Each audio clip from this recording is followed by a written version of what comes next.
Talofa Lava, and welcome to Behind the Lava Lava Business Spotlight, where we highlight businesses and nonprofits that are making a difference in our community. I'm your host, Michael Tan, and I'm joined today by my co-host, Atimua Mingi. In this segment, we place the person behind the business, giving them a platform to share their unique experiences and connect with a wider audience. Our goal is to promote these businesses and give them the visibility they deserve. So our show today is brought to you by Matai Watches, a luxury timepiece brand that embodies the essence of the Pacific Islands. Whether you're searching for a practical watch to wear in your everyday life or a stylish accessory that complements your relaxed island vibe, Matai has got you covered. So this is an episode of Behind the Lava Lava. Let's get started. So today we're excited to introduce Jarrod Ma'alona. He is the founder of Colorblind 801.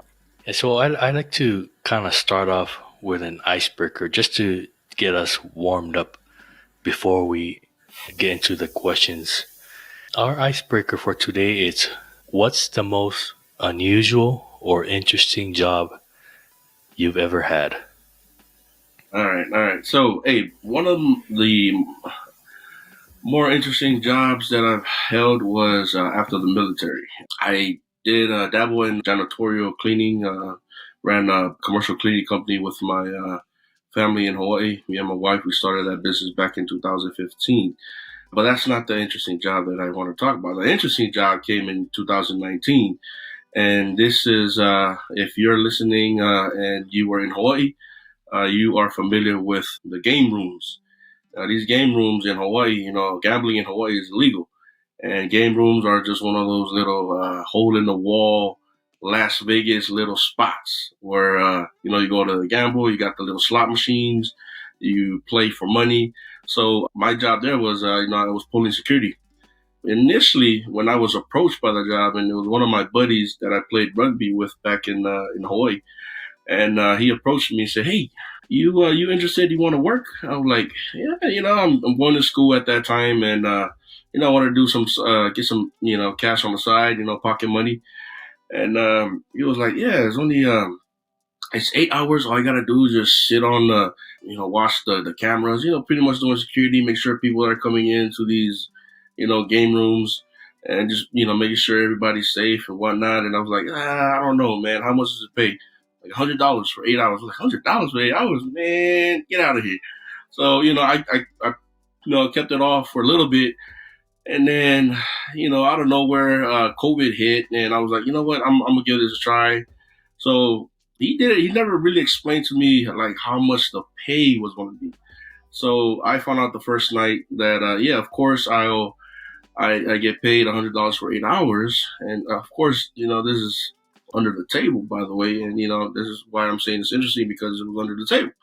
So $100 for 8 hours. And he never told me that the tips, I'll be making a lot of tips. So one night, the first night I started, I made a little over $400 in tips, just by doing this job. And I was like, "So do you only need me for one night?"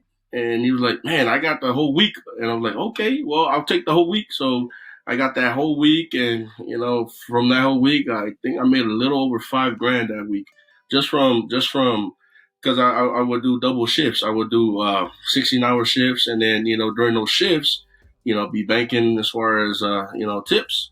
So that whole week was just, I don't know, it was crazy.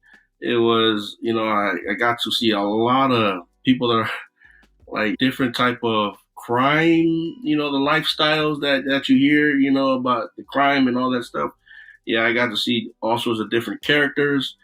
And, at some point I was worried a little bit about my safety, because, you don't really know who these people are coming to these areas. And plus, these areas weren't regulated. Keep in mind, this is there's a hole in the wall, and in Hawaii, gambling is illegal. But, these are little areas where they're, the crime underworld, this is where it's thriving. And, I was just right in there. So that was one of those interesting jobs that I had. And I did this all the way until like maybe the mid of 2020. And it was just booming because of COVID. COVID, of course, Hawaii was on lockdown. And everybody, although they were supposed to be on lockdown, majority of these people were coming to these game rooms. And, this was a very fruitful time for, people that were working security, especially for these game rooms. And I was right in the midst of it. So that was a good time, fun time. And if I were to go back, I'd probably do it all over again, if you ask me. I think two of the most interesting jobs I've ever worked is one I used to do aerospace, so I was part of a CH-53K program, and also part of a space and defense program where I was building missiles. So I really love doing that stuff, but unfortunately I like to smoke weed, so I failed my drug test and I lost the job. But on that note, one of the most interesting jobs I did, I wasn't getting paid for it, was being a coach of a little league team. That is a humbling experience, and it's a great way to kind of live in your nostalgia, if I might say, if that's the correct words, as far as remembering what it was like to be a kid and learn new things and build a camaraderie with a group of kids that otherwise you probably don't know, so that'd probably be the most interesting job for me, because just for the simple fact of doing those things and getting to connect with a group of people who otherwise I probably would never take the time to learn, because they're of a different understanding education level as far as teaching kids, right? They're like 7 and 8-year-olds at this time. And it's like watching these kids go through these trials of trying to run wind sprints and get mad at their teammates because they got to run more wind sprints because their teammates not working hard enough, and trying to push each other, all that stuff. It's cool to witness. Yeah, I believe that'll be all for me. Unless you want me to dive more into your guys' understanding of military stuff, CH-53 and the missile stuff. I don't know. Yeah, thanks for sharing, and I understand your perspective coming from the coaching side. I coach youth flag football, and it's not easy because you're dealing with kids who are not your own, and already dealing with your own kids, that's hard. But having to to to coach other people's kids, it's very difficult when you're trying to get them to work together, to listen to them, because at a very young age they're easily distracted. But thank you for sharing, Jared. So my interesting and unusual job is, I used to work for Union Pacific in Nebraska. Before I moved here in Utah, I was a diesel electrician, and basically anything that had an electricity running through, I had to repair, maintain, and fix. So one of our jobs was to replace the wheels on the locomotives. And for a quick side note, it's only called a train if you have cargo attached to the locomotive. But if it's only the engine, it's usually called locomotive. So to replace a wheel, it's a long process, because a wheel weighs thousands of pounds, and the cables that run to the wheels, they're actually very thick. I'm not sure the diameters, but you'll need a heavy equipment to actually cut those cables. But what's unusual and interesting about this job is it's very dirty, because the train travels miles, and while it's traveling, it collects dirt, it collects animal carcasses, it collects anything on the railroad tracks. And my experience is, it's not a job that anyone can do, because it's a dangerous job, and sometimes it just sucks. When I go to replace these wheels, or when I'm assigned to these wheels, I have to wear a white suit, because it's extremely dirty, and it's hard to get rid of all that dirt and grime. So that's my answer to this question. But let's get straight into Jarrod. So, Jarrod, tell us about your humble beginnings, your family, where you grew up, and yeah, just your genesis. Genesis, I was born in American Samoa, LBJ Hospital. uh, I actually, at a young age, from birth, I had to get shipped out because I was born with asthma, and they didn't have the proper medications to treat it. So my pops shipped me out to be raised by his sister, who I call her and her husband mom and dad. And so I was raised in California, grew up in Carson, right off the border of 228th and Figueroa. And from there, I was back and forth from California and Utah because my biological parents eventually moved back out this way. And I've always been calling Utah and California home. I went to Granger High for a little bit. Then I went back to Samoa and attended Samoana for a little bit. And about Samoa, man, I went when I was out there. I spent a year out there, so Samoan is it's like a second language. I've lost a lot of it. I was there for 1 year, so it was a second language to learn. Basically, grew up speaking English, and the crazy thing about out there is they don't have much, but they make you feel like the world is just there, right? So I got lost on the bus. There's only one road around the whole island, right? The main road. And I'm sitting on the bus and I'm just riding it. And if, as you guys know, if you in somebody else's territory wearing a different school's ear, you're asking for trouble. So I'm sitting on this bus wearing my Samoana ear, and we get all the way to Ili Ili. And the bus driver looks at the back. I'm still sitting there. And he's like, "Are you lost?" And I ain't gonna lie, I was a little scared because I was like, I don't even know where I'm at. I'm wearing a Samoana ear and I'm on the wrong side of town. And he was like, "Stay on my bus because you're not wearing the right ear. I'm going to take you back home." Well, I didn't get off the bus and I went all the way to the other end of the island. And right there, I got claustrophobic and I've never been back since. I have never been back since, but my mom and dad, they living out there now. They live in Pongo.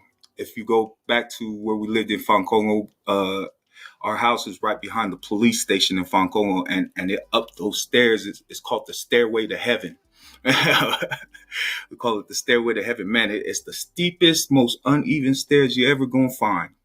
But as far as living in Utah, some of the realest people I've ever met, as far as life has taught me, they're from Utah, man. And I enjoy this experience that Utah provides. And I encourage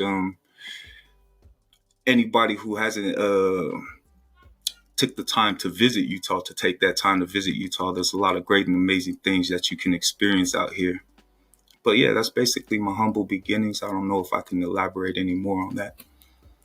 So you're from the greatest high school in American Samoa, Samoana, huh? So Sharkies! what class were you? You have to cut me in. It's not the greatest. Come on, man. Y'all know it's Funky Town, man. Y'all know it's Funky Town. I'm a Funky Town, Fungai Cool. Yes, sir. Yes, sir. You both know that. Yeah, I'm class of '03. So I actually, the year I was there was my half of my sophomore year and half of my junior year. So I actually had the opportunity, and it was a great opportunity to play with Domatal Peko and Matt Toyina, who both ended up making it to the league. Also, who else was on that team? My man Oliver Ta'amu. I think that year at Fangaikua, the quarterback was Afu, I think. Yeah. I don't know if you... Yeah, so it was a good time out there, man. It was a great time. So I graduated in Samoana, class of 2008. Could you elaborate more on when you moved back, on the cultural shock that you experienced there, having to live off the bare necessities, and just tell us of your experience when you moved back and how long you were there in American Samoa. So when I moved back, it was at the height of what I would say the height of what rap and hip hop was, right? The gangster rap and all that. So when I got there, I mean, it was funny. The funniest thing happened is when I got there, they perceived me as a gangster. So I leaned into it. Why not? And when I leaned into it, the funny thing is everywhere I go, everybody was hyped on the C Walk, right? The whole Dub C Up in Smoke tour. He doing his little W going across the stage. And that was the big thing out there. And you know, all that stuff. And the funniest thing is when I got there, you know, the islands doesn't really understand that type of the gang banging lifestyle. So the first people to approach me were a group of quote unquote bloods. They were all flamed up, and they looked at me and they go, "Silly gangster, Philo C. Walkley comes." I was like, "All right, well, why not?" You know what I mean? They don't know nothing about this. It is what it is. The bigger culture shock I'd have to say is I did experience from that time I was there a lot of our people going into addiction phases and drugs, and it was a culture shock to me because I don't look at our people that way. You know what I mean? We're prideful people, and our people that we're discreet with our actions. But the time I was out there was no discreet stuff about the things that was going on. You know what I mean? It was openly happening and people doing things that otherwise I wouldn't have pegged our people to be doing. And it did shock me because we're such a 23 miles around, 13 miles from side to side. You know what I mean? And it's like, that's such a small place to have that kind of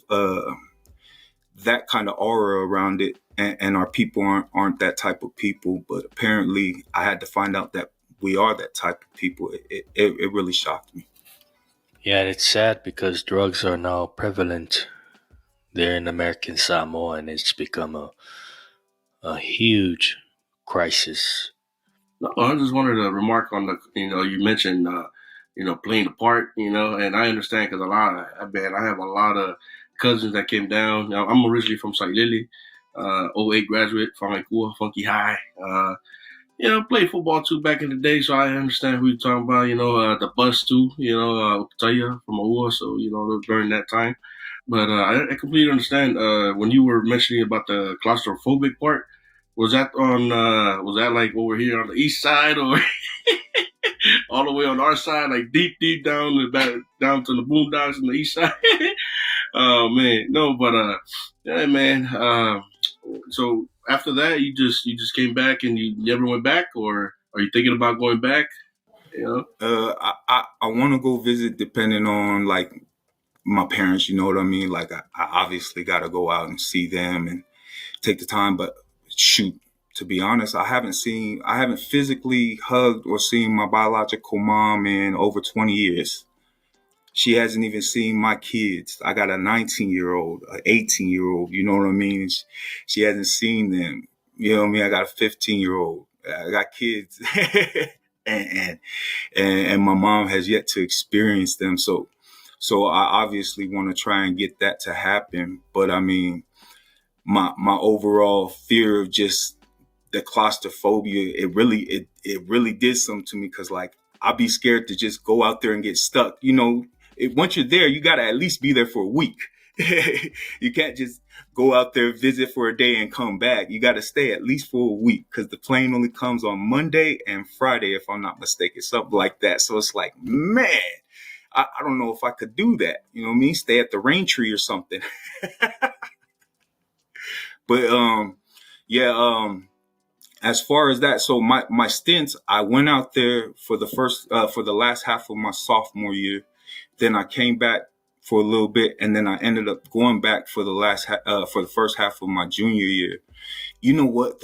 The graduation ceremonies and schooling out there though, A1. A1 in the islands. That island life of school, it is A1. There's nothing like it. Like you feel so good, and like everybody wearing uniform, but you feel like your uniform better than the next person. Like, I got a better white shirt, and my ear that I bought from Scanlands or something like that is way better than your ear. You know what I mean? Like, that's those are the things that trip me out. I mean, overall, I think the craziest thing I've seen is how good our people can play basketball in Island Pros. They be hooping in some Island Pros, man. That stuff trips me out. But yeah, as far as Samoa and all that, I think anybody who hasn't had the chance to experience what us three have got to experience, and you guys more than myself, but if you get a chance to, or if your kids get a chance to, let them experience that, because it's a great feeling. I think it was just A1 because you went to the best high school in the territory of American Samoa. I'm sorry, Ati. I'm sorry. But Jarrod, did you ever meet, I don't know if you had Malietoa back in the day. So Malietoa was the name of the paddle that they used to spank us back in the day when you're tardy or you do something that you're not supposed to do in high school. Did you guys ever have any punishments like that? So Coach Elia, I don't know if he was still a coach for you guys over there at Samoa, but he was I want to say he was the principal as well, or he might have been the vice principal. So our coaches, I believe, was Coach Simon Mangel, Coach Mo, Coach Mos, and Coach Elia Savili, I think his last name was. But I did actually have to experience that. The cricket bat. I came late, and it was funny because when I came late, I'm thinking like I'm just gonna dip into class and we be good. And then Leah, he see me, he says, "Jarrod, go to my office." And I walk in that office, half the football team in there. Half the football team was in there, and he was like, "Put your hands on the table." So you put your hands on the table, lean over a little bit, and he do a baseball swing, bah, bah, bah, and it's like. And you got to walk out like it didn't hurt, but damn well that stuff hurt. Like, golly, just for being late. You know what I mean? So yeah, I did experience that, Mike. I'm sure you have a lot of memories with that too. You yourself and Mimi. Well, I'm glad they've been keeping that tradition alive. Yeah, Coach Elia was my JV coach, man. He was one of the best top of the line, and our JV was a championship. Our first JV championship was my year back in '04, freshman year. So that was first ever because it was the first ever JV championship held in American Samoa. And, it was truly, and Coach Elia was the coach. But he didn't have no spanking stuff, man. He got he was cool with us, even if we were late to practice, he would make us run. It was never like what y'all went through. So, are you in the Salt Lake City area and in need of top-notch dental care? Look no further than Mill Creek Advanced Dental, located right in the heart of Salt Lake City, Utah. Mill Creek Advanced Dental is your destination for all your dental needs. Driven by a team of experienced professionals, they offer a wide range of services from routine checkups and cleanings to advanced cosmetic and restorative treatments. Need a teeth whitening for the perfect smile? They got you covered. Or perhaps you're looking for dental implants to restore your confidence? Mill Creek Advanced Dental can help you with that too. Not only do they provide top-notch quality care, but they also prioritize your comfort and satisfaction throughout your visit. With state-of-the-art equipment and a friendly, knowledgeable staff, you'll feel right at home. So, whatever is preventative care or complete smile makeover, Mill Creek Advanced Dental is the place to be. Schedule your appointment today by visiting them at 1345 East 3900 South, Suite 212, or online at millcreekadvanceddental.com. You can also reach them by phone at 801-278-2826. Don't wait any longer for that winning smile. Mill Creek Advanced Dental, where your dental health is their top priority. Thanks for tuning in, and remember, your smile is worth it. Visit Mill Creek Advanced Dental in Salt Lake City, Utah today. So, Jarrod, before you tell us about your business, can you tell us why you chose the name Colorblind 801? Okay, so it all started because I was trying to look for a name of the company, and I was playing NBA 2K, and I had a little bit of a writer's block, and I was trying to figure this whole thing out called business. And I'm sitting there creating my player, and I'm like, man, what should I name this player? Like, colorblind. And then I looked at my wife, I was like, there it is. That's what the name is, colorblind. She's like, colorblind. I like it. It has a ring to it. And from there, it spoke to me because of what the overall societal construction of what we're living in right now, as far as people, all lives matter, Black lives matter. You're not part of me because you're Samoan. You're not part of me because you're Tongan. You're not Pacific Islander because you're Filipino, whatever, whatnot. And it's, to me, those things, it didn't sit well with me. And I think in a whole, the Polynesian demographic of being only 0.07% of the world, and there's 8 billion people in the world, it was like, man, we could reach way more than just our people. Don't get me wrong, I love our people, but if we can, to each one teach one, right? If we can reach others and provide a solid message of solidarity, that everybody is unique in their own way, but we got to accept that just because you are you doesn't make you any different from me. You know what I mean? We are all created equal. When God gave us when God gave us the blessing of coming to this earth, the way I see it is, it's like creating a player, right? When you go to create your player on a game, you're allowed 100 attribute points. And now each one of us, in my opinion, was given 100 attribute points. It's just the way that it was divided. Some people were given a bigger brain. Some people were given better athletic capabilities. Nonetheless, we all started this life with 100 points. Where you distributed that for you to come on this earth and make an impact is where equality stands, and then where you separate yourself from others. I hope that covers it. Yeah, that's a great story, and that's what we hope to do with our podcast, is not to limit, even though our niche is Pacific Islander, but in the future to branch out to everyone, not just Polynesians, not just Pacific Islanders. But could you tell me what services you offer and a little bit more about your business? So we're a brand. Specifically, we do clothing and stuff, but we seek to highlight the uniqueness and qualities of each individual that subscribes to our ideology, which is the reason for our slogan of blend in and stand out.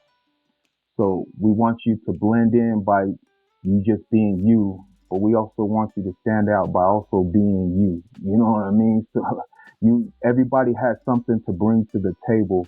It's just more so a matter of you finding that group of people that accept you for being you, because not everybody's gonna like you. Like the saying is, I have people that speak highly of me and love me, and I also have people that speak down on me and say that I'm a jerk. Both of them are right. You know what I mean? Both of them are right, because your experiences with me are your experiences with me. Their experiences with me are their experiences. So our whole thing is to bring together people of different backgrounds and try to bring them together in a business sense. Like, I don't know if you guys subscribe to the ideology of Nipsey Hussle, the all money in. So all money in, I think it gets lost on a lot of people, because they think when he's talking about all money in, they perceive it as, let me just get all the money and keep it to myself type stuff. But in my opinion, what I took it a step further from my understanding was, all money in was, if I got a business, Michael got a business, and Mimi got a business, and some way my business does something that helps Michael's business does something that helps Mimi, and Mimi turn around to help Jarrod. We're all friends and we all work together. Now, no matter the price, but because you are my business partner, I don't mind buying from you. Therefore, we circulate all money in, and it stays amongst us as a people. So that's really what I try to bring to the table as far as a business is basically not only just our brand and our clothing brand, but like a broker. Basically, I know somebody that can help you. So you're in the clothing and apparel industry. Could you tell us why you chose this industry and yeah, why? It may sound like a little funky, but I chose the clothing industry because it was calling to me. I like to run my life off of energy, and if the energy is right, I like to follow that energy, riding waves. You know what I mean? And I had actually lost everything recently. I lost everything, and it broke me down. Nobody knew, none of my family knew. You know what I mean? Because I still came around, head held high. You know, but I was like, man, I need help, but I don't want to ask nobody for help. You know what? Here's what I'm gonna do. I'm gonna help myself. I'm gonna help myself, and hopefully that I bring the proper value for the people who I encounter, and they see the value that I can bring, and it gets me into where I'm trying to be. And it was at a Polywriters Autism Awareness Fest. I was sitting there, and I ran into the Aunt Buddha, and I was like, "Hey man, we were supposed to talk about some stuff, and you never got back to me." And he was like, "You know what? I got you, nephew. I'll get at you when the time is right." So he did, and I rode the waves that I was talking about as far as energies, and something said, "Why don't you ask him?" So I asked on Buddha, "Hey, if you don't mind, what do you think about being like a ambassador for my brand and just wearing what I got?" And lo and behold, he was like, "I got you, nephew. I can do that." And here we are today being highlighted on your podcast, and I highly appreciate you. Now I've seen some of your designs and there are some awesome and cool designs. Could you speak on like who comes up with these designs and what makes you unique and stand out from others who are in the same industry as you? So the difference really is not much. Like there's really no difference for me compared to the next clothing brand. What I've learned is that clothing is it's a preference. You know what I mean? Style is a preference. Not everybody's gonna enjoy what I have to offer, but that's okay. Therefore, we blend in and we stand out. You know, it's really about our message that I think is the difference compared to everyone else. Like like in school, if you're not wearing Nike, you don't got it. If you don't have the latest iPhone, you don't got it. If you're a little weird, you ain't it. But that's what we're trying to help people do is embrace themselves. It's okay to be a little weird. It's okay to be the biggest person in the room. It's okay to be the smallest person. It's okay. It's okay, people. You know what I mean? You don't have to be like everybody else. You just have to be yourself. And that's the greatest thing you can do for yourself is being yourself. Because being somebody else is too much energy, too much time. It's too hard, really. I completely love that message, Jared. I got it just resonates so well because a lot of people these days, even growing up, when I was growing up, you always see it. There's always competition between other kids from different villages. If one of the Usos came with Jordans, everybody like, oh man, pretty boy over there come with the Jordans, their families made all this and that. I hope you understand where you're coming from. And the thing is, embracing yourself, understanding your weaknesses and your strengths is vital to success. And you hit it right on the spot. Like sometimes we men we don't want to ask for help. We don't ask for assistance. We want to just head on to just make trying to feel like, hey man, I got this, I got this. But at the end of the day, asking for help is one of the biggest things that we could do for ourselves. And I love the fact that you did ask for help, and you are today, brother. I understand. So one of my questions is, who's your target audience, and how do you cater to their needs? I know you was hitting it on earlier. The name of your business, Colorblind, but specifically, do you have a target audience? My target audience is the 16 to 40-year-old demographic, right? It's because my research has shown me that people are still trying to find themselves from 16 to 40, right? 16, you start becoming aware and noticing the differences in people and life and the things you have to do to get where you want to be. About 40, I'm almost 40, and it didn't all click until about just recently. You see what I'm saying? So like for myself, I'm living proof of my demographic. Like it didn't take me. I'm 38 now, and here I am just barely starting my own business, and it's a clothing business. And some of the designs I show my friends who are of my same age, and they're like, my kids would wear that, and I'm like, hold up, but what about you? And they're like, come on, man, I'm a grown man. And it's like, okay, I could see why you wouldn't wear this. You know what I mean? You're a grown man. You're right.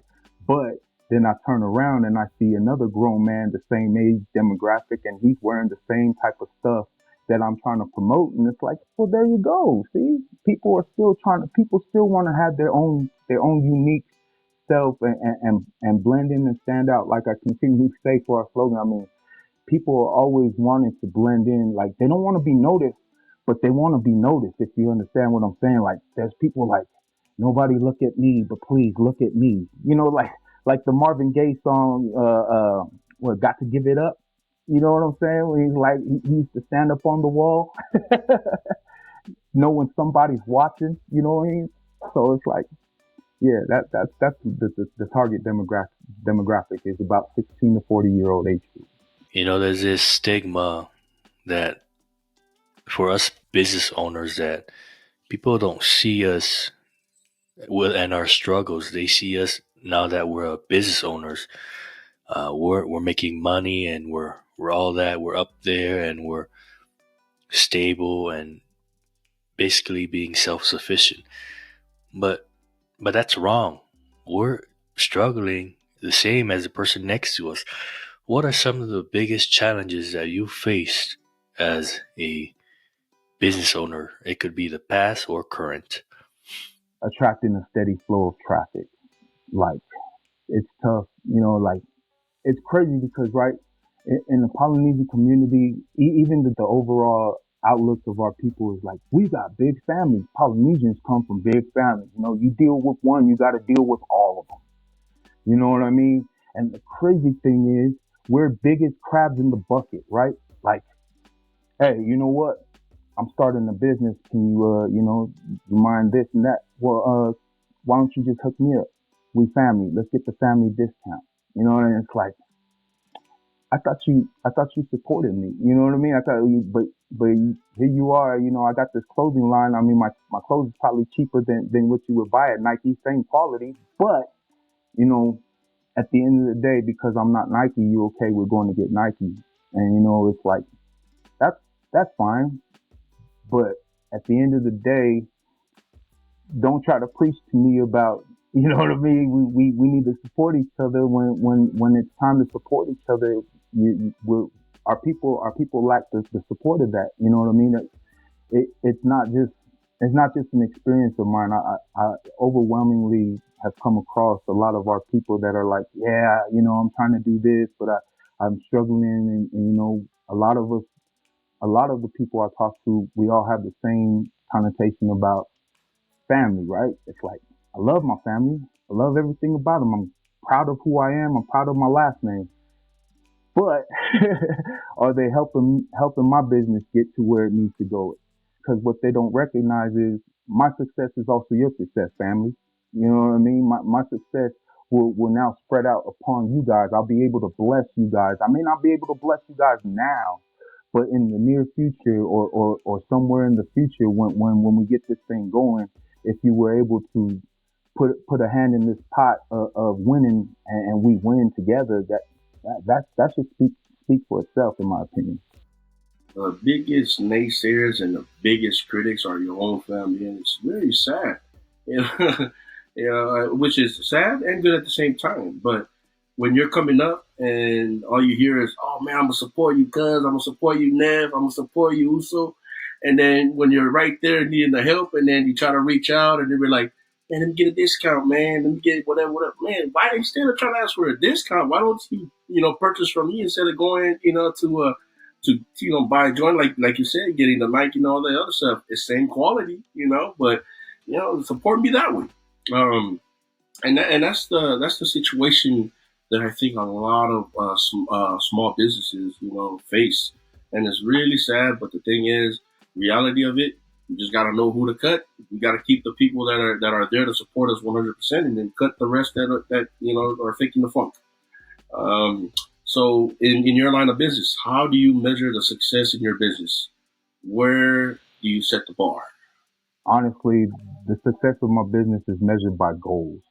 And once we stop setting goals for ourselves, then we're no longer successful, in my opinion. Like, we always got to keep when we hit this milestone, we got to, okay, that milestone's been hit. We got to set another milestone. We can't let ourselves be stagnant, and we got to ride the wave of momentum, and continue to produce the things that are necessary for us to strive as a company. The way I see us doing that is by things like this. When I'm asked to go ahead and do something like this and highlight my business, I need to be cognizant. I need to be present. The word's slipping off my tongue right now. I need to be ready for whatever life throws at me in the way of business. And prior to this podcast, I was on Culturally Rooted. I don't know if you guys. I went and did a little podcast with them. I don't know when they'll release our episode, but man, I dropped the ball on that one. My wife was like, "Babe, what were you saying? You did a little too much." And I was like, "My bad." Like I said, I'm a supporter of the green stuff, and I had a little too much, and I exposed myself a little too much. So if you end up watching that episode, my bad, guys. Yeah, we're looking forward to watching that. But one of the things that I saw, I believe it was last month when I saw your brand, Colorblind. I believe it was at the NRL stadium. You talking about the Rio Tinto one? So Yeah, we were at the Rio Tinto. Yeah, we had our brand, our logo flashing. It was the USA versus France.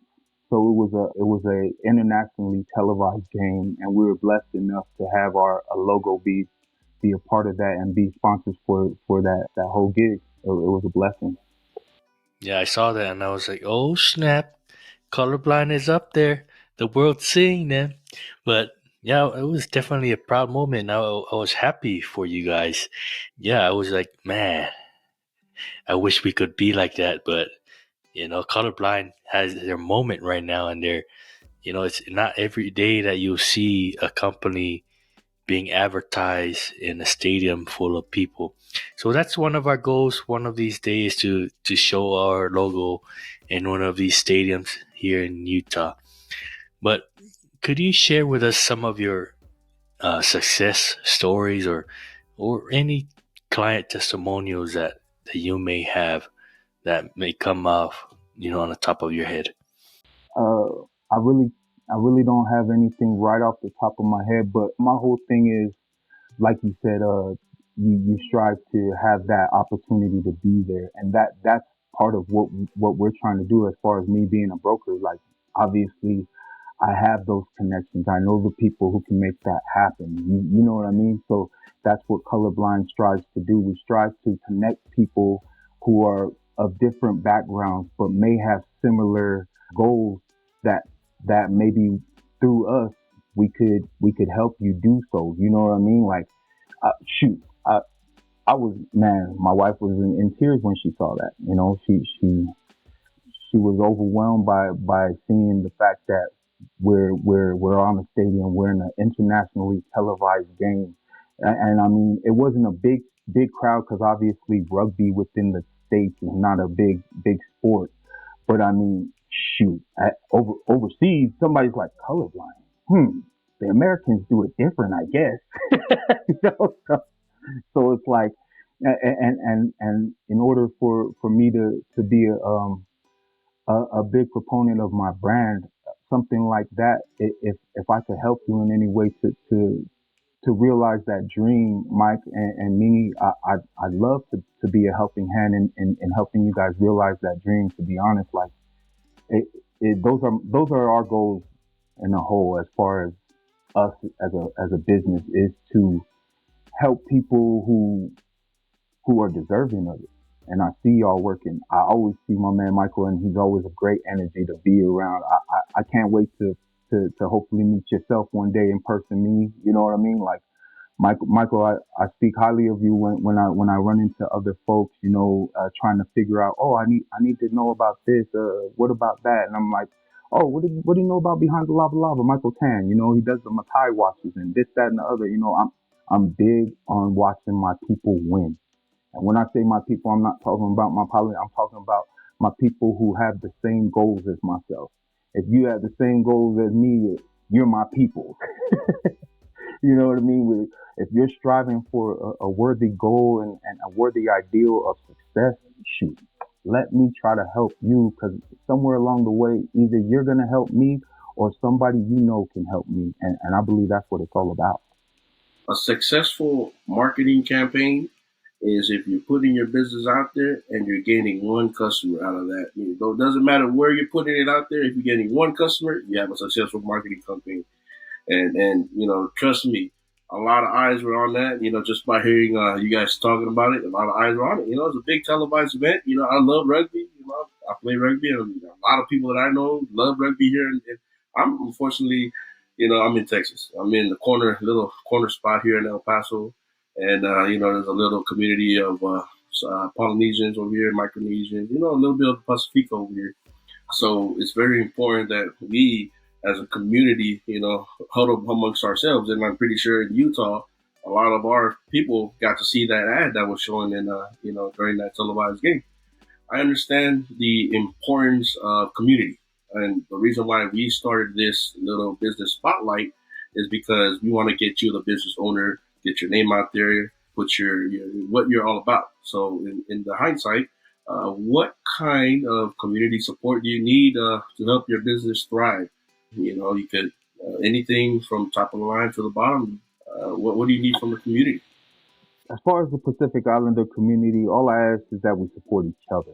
To be honest, like you see it, the Hispanics, the Asians, the Caucasians. Like biggest thing to me is my Hispanic families and friends. They're like, somebody moves out here from Mexico, it's 20 of them. 20 of them will stay in the house together, and then as they go, they'll pay. They pitch in together, and then they strive. Our people, I think, as far as our Polynesian community, we lack that type of effort. When I come stay at your house, I'm living there for free. You know what I mean? That's really what it is. And like, okay, we all live. There's 20 of us, and we're not small people. You know what I mean? I'm 260 pounds, but in my family, I'm skinny. So like, it's like with our people, it's like we lack the understanding of truly helping each other. We show it in public, but we really lack the true understanding of truly helping each other. I mean, you could buy my merch, but as far as buying my merch, that I I'd appreciate it. You know what I mean? But sharing is free, right? To share a post from Colorblind is free, and it's crazy because yeah, it's just crazy that our people, that I know a lot of times I'll post something concerning business, and it don't get no likes, nothing. Then I'll post something that's just a funny meme, and there's like a 30, 40 likes, something like that. And it's like, man, that's crazy. People just want to see something funny, which is crazy, which is fine. Everybody's entitled to happiness. Real stuff. Like, you are entitled to your happiness. People, if you're not happy, go find your happiness. Don't be weighed down by the misconceptions of this world, and other people's ideologies of how this world should be ran or how you should walk through this life, because you're entitled to your own life, and entitled to how you feel about it, because you only got one. The thing is, for all our listeners, Colorblind 801, if you tune in to their page, Jarrod does a lot of giveaways. And you know what's surprising is people don't enter these giveaways, right, Jarrod? And don't be ashamed to enter these giveaways and like the post, because it's free. It's the thing about us, because we do a lot of giveaways too for Matai watches. we're trying to spread awareness for our brand, and we're not doing giveaways to make people look bad when they actually enter and win something. We're actually legitly trying to give away a product, whether it be concert tickets or a Matai watch, so that it'll just to show a brand awareness. So if for listeners, go follow Colorblind 801. Tune into those giveaways. I missed those giveaways because I just met Jarrod and I just found out about those giveaways. So please go follow. And I know, Jarrod, you mentioned being part of the Polywriters MC Autism Awareness. What other ways do you give back to the community? Because I see you doing a lot of events, giving away free merch. Yeah, thank you. So yeah, as you highlighted, we do giveaways to concerts and events.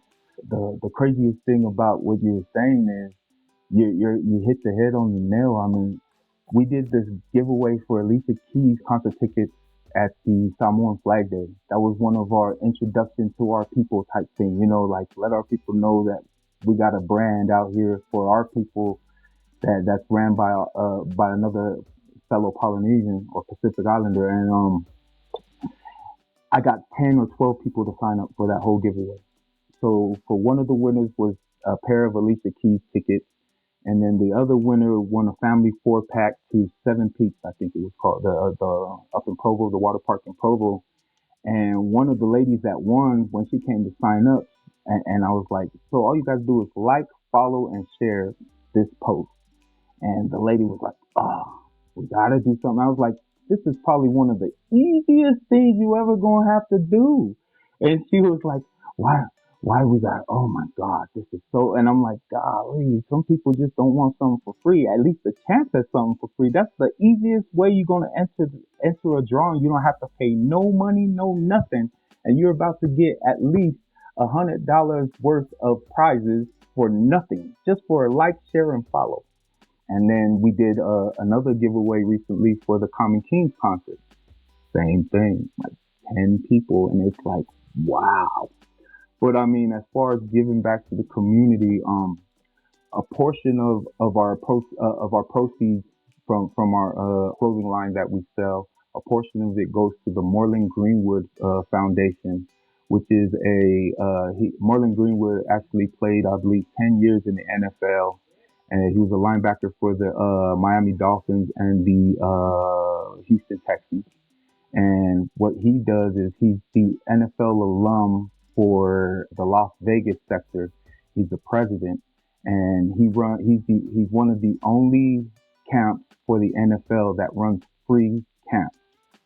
So he runs these camps for underprivileged kids, and we like to go ahead and support that type of thing. See, that's another thing. I mean, as far as my own personal Utah community that we're looking into right now, as well as for these underprivileged families, not just Polynesians, maybe a Hispanic family, a white family, a Asian family, but whatever family it is that are trying to get their kid into sports but can't afford it. You know, like I believe the Little League bill this year is like $350 a kid. You got 2 kids in Little League, you're out almost $1,000.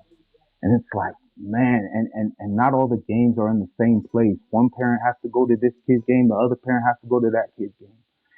And the crazy thing is, within the Little League, this is one of the, I believe, where I gained my respect as a coach for the 1 year I did coach, was a lot of these Little League coaches see it as, I'm gonna go down in history as the greatest coach to ever do this in the Little League. And it's like, really, guys? Nobody's gonna come back and say, hey, that was the 2004 coach of the year for Little League, you know. And it's like, why? So where I gained my respect was everybody on my team got to play. I didn't care whether you sucked or whatever, because I wasn't getting, you know what I mean? Like, I wasn't getting paid for this, for one. But the greatest thing that I was getting out of it was watching these kids grow. One of my kids on the team that year was crazy. He came in first day of practice, and we have hitting drills. He's crying. First play. He's crying like he's because he's scared. By the end of the season, this kid he was standing right next to me. He's like, "Coach, can I go in? Coach, can I go in?" And that was a blessing to watch. The growth of these little kids is crazy. So as far as us giving back to the community, that's what we strive to do is to help where we can, and money. I mean, money is always an issue, but we believe that if we give enough, it eventually won't be. You know what I mean? Because we'll have enough people that'll join the train and be like, you know what, I could donate to that. I could see that. And at the end of the day, if you're donating from my merch, I mean, you get a cool ass shirt. You know, here, let me see. I mean, so what Michael was talking about, if you're not aware of me, is one of my designs. You can see. All right. Hey, man, Yeah, so that's loose, man. I mean, hey, both of y'all shoot me. Well, Michael, you live in Utah, so we'll link up, and I got something for you. But shoot me your guys' size, and I got something for you guys out of appreciation for this highlight. hey, I really appreciate it, Uso, man. Thank you so much. Man, it's sad to hear about that lady, man. Like, how the heck you just go? It's like it's a burden to her to do that. Like, just to like it, man. That's crazy. I just don't know. Like, you over there, you about to get something for free, you know, if you're lucky, but just a little bit of a token to share my business, you know, like, share. Come on now. Only takes about 2 ounces of pound just to move your thumb. That's it, you know. Oh man, that's crazy.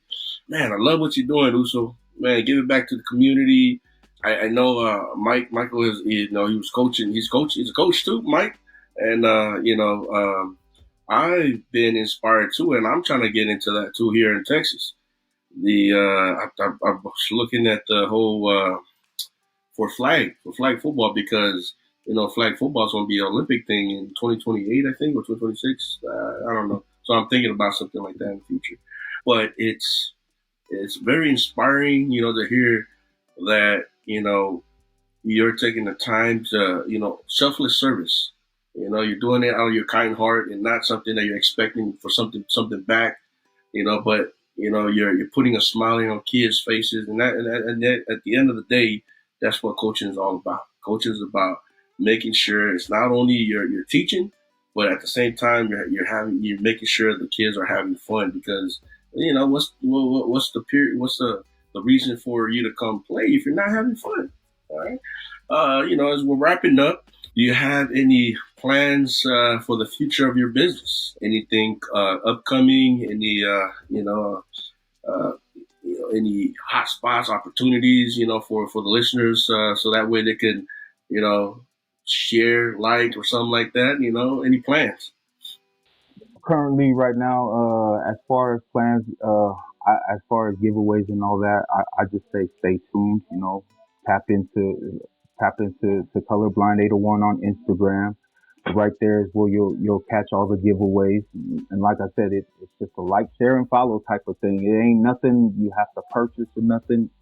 We love to give these things away. As far as our future plans, let's see.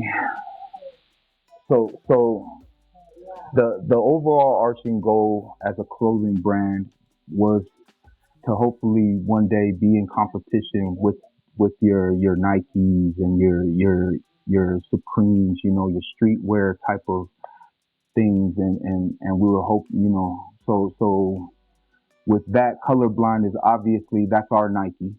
Colorblind is the logo. You see, that's the logo there. Colorblind that's our Nike, and then we're working on another little thing. This would be like our Jordan extension from the Nike. I was trying to have a computer set up for all of it, but if you can see it, so that speaks to our thing too. It's a me season. You know what I mean? Because everybody loves me.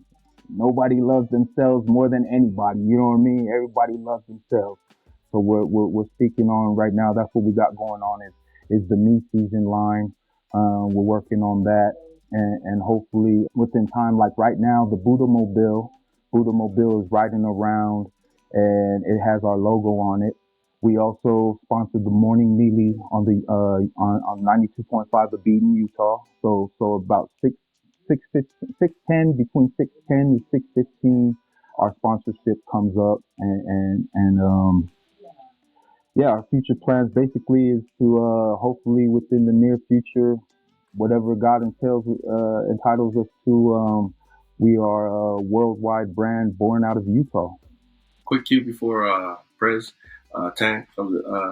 Is Shark Tank in the future? That's the goal. That's the goal, man. We're trying to hit all that, hit them from everywhere, brother. You know what I mean? And like this whole podcasting, I'm like I said, I'm envious of it. I love what you guys are doing. Just to touch up for myself, I ain't gonna lie. When Michael hit me up that day, you hit me up, and I was like, yeah, we can do it. I actually wanted to go and make sure that I was prepared. That's why I was like, you know what? I don't think I'm properly prepared today. I need to make sure I let them know, because I want to make sure that I'm ready to speak on the things and touch on the things that need to happen, instead of just saying yes and having like 2 hours to prepare. It would have been tough, guys. It would have been a terrible interview. Well, we really appreciate you joining us and coming onto our platform and telling us about your story, because I really love your story. It's about hustle. It's about the dream. It's about giving, and that's amazing hearing you tell about how your company came about and to where you're at this moment. So I'd like to ask our guest this: do you have any questions for us here at Behind the Lava Lava?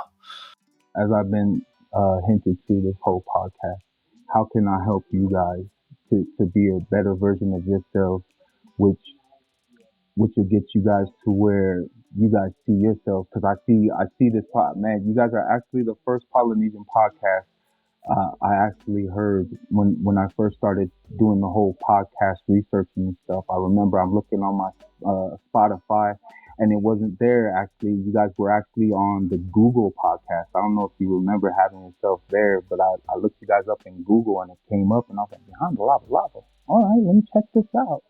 And then I heard this kind of accented voice of calm though, and my name is Michael Tan.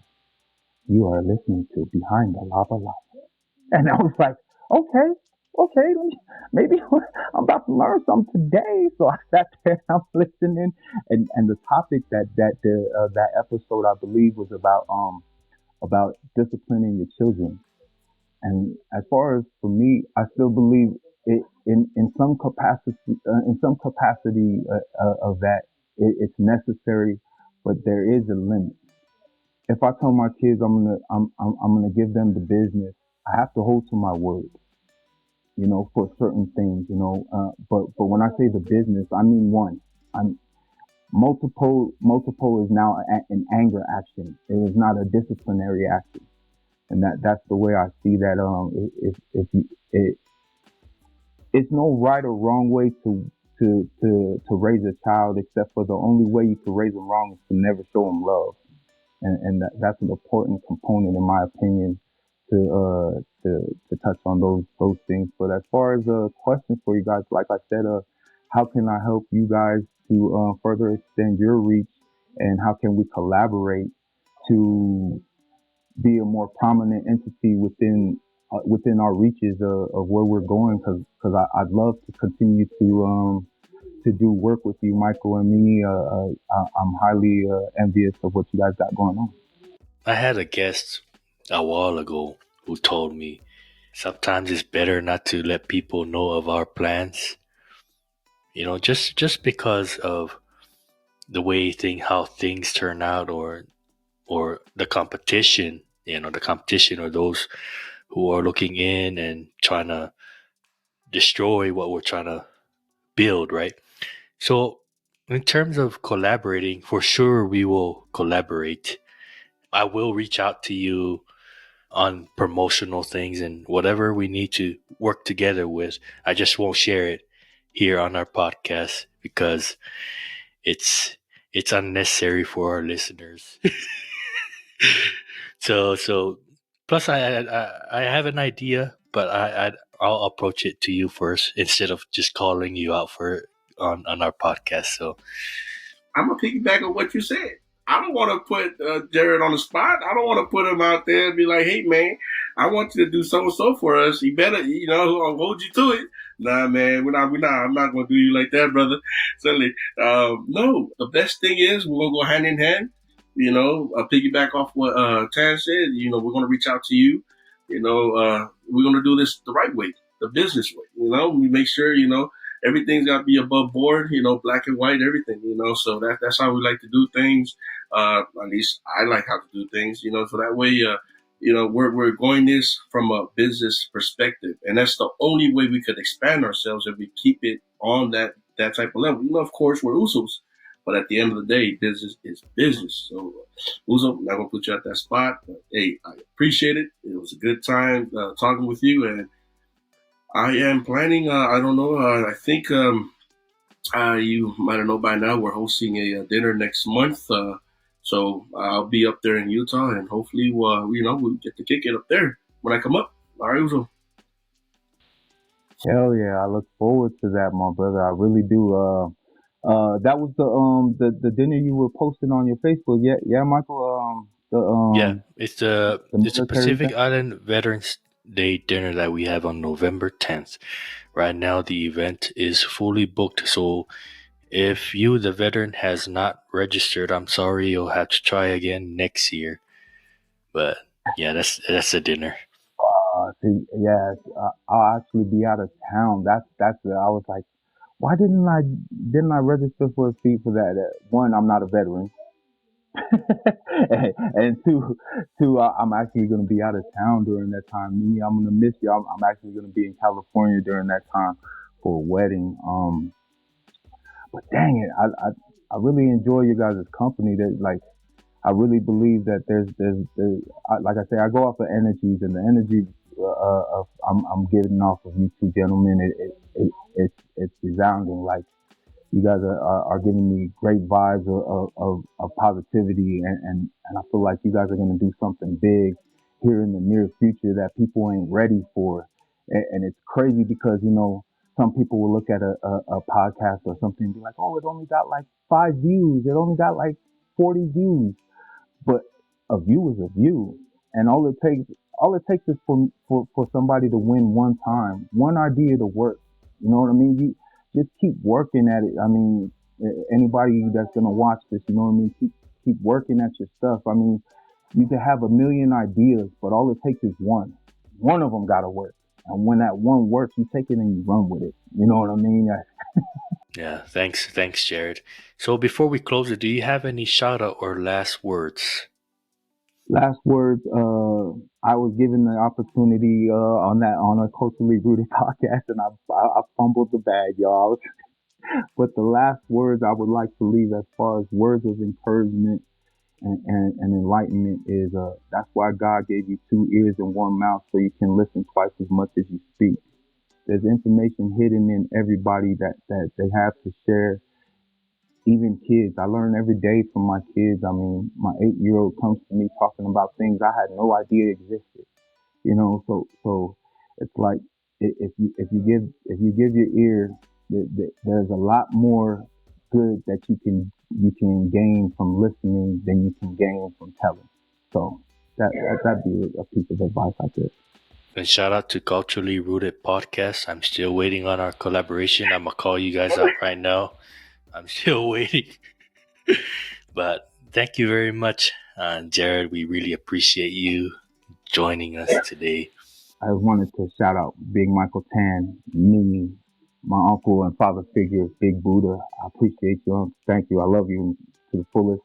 The missus, my wife, Kaliesa, I love you. When you watch this, hopefully it's enjoyable. Mom and Dad, hopefully I'm making you proud. Everybody else, stay up, stay safe, stay blessed. Now, thank you for tuning into this episode of Behind the Lava Business Spotlight. I hope you enjoyed our conversation. Remember, the businesses we feature in our show, as in today, Colorblind 801, are always looking for support. So be sure to check out their websites and social media pages to learn more and to see how you can get involved. If you enjoyed this episode, be sure to follow Behind the Lava and leave us a review. Thank you for joining us. This is Michael Tan signing off from Behind the Lava. Tofa Soifua.